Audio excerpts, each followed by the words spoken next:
have superpowers, just like Black Panther. When they took the herbs and they crushed them and they poured them in his mouth, and then they covered him up with minerals, because soil is minerals. Soil is full of minerals. So he was able to draw the energy from the soil to pull himself into a stronger individual that was a heart-centered individual, because he went in with a certain mindset. He went in with a certain vibration from the people, as far as the singing and the dancing, the music. He went in like that. So he was expected to come out greater with more intensified powers of all of that.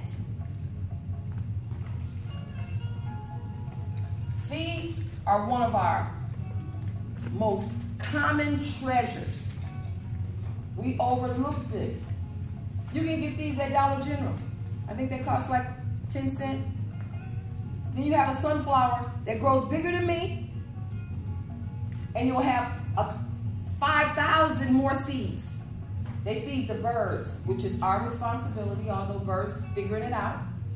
But we're supposed to put stuff out there for them. They feed us. They feed our environment, because when you have a lot of butterflies and birds and bees, they pollinate. They do all of their work, and they help us to have what we need. You know, so then they're in your garden. And you can see in Wakanda, there was a lot of animals. You see, I put this down. It has zebras, it has plants, it has this greenery, it has the gourds all around it. All of that is a lifestyle that's been set up by the elders who recognize the value of what they had. Now, I believe, because I teach all over the world, the value of what we have is just as intense as what they had in Wakanda. And one of the things that we have to start doing is starting to say, in my culture. That's right.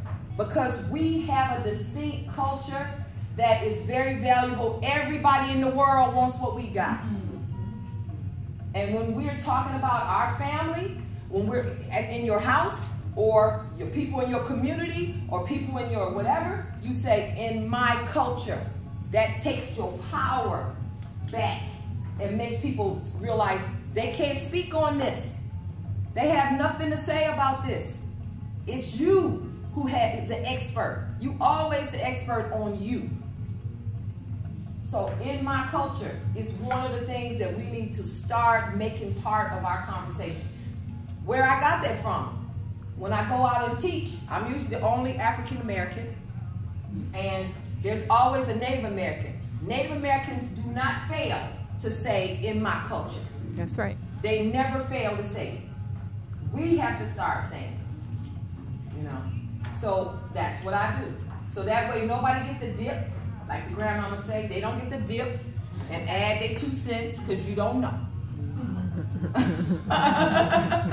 And the thing is no matter where you go, because I teach on the Tom Joyner Cruise every year, I teach in places like that where our people come from everywhere to one spot. But guess what? We laugh at the same jokes. Our mamas did the same thing. We was raised in a similar fashion. We all have a similar thing. If you was raised in Minnesota, if you was raised in Florida, if you was raised in New Orleans, that's right. You know? So we have to start in my culture. One of the things that I acknowledge and that I really, really love is that I just did my Ancestry.com. And I saw that I was 27% Nigerian, 23% Ghanaian and Ivory Coast, you know, 18% Bantu. That's my mama, she about this tall. You know, and what that did, though, you really have to do that. It's $69. I'm not getting no money for it, but what I think happens with that, I was always very much into the culture because my daddy talked about it all the time.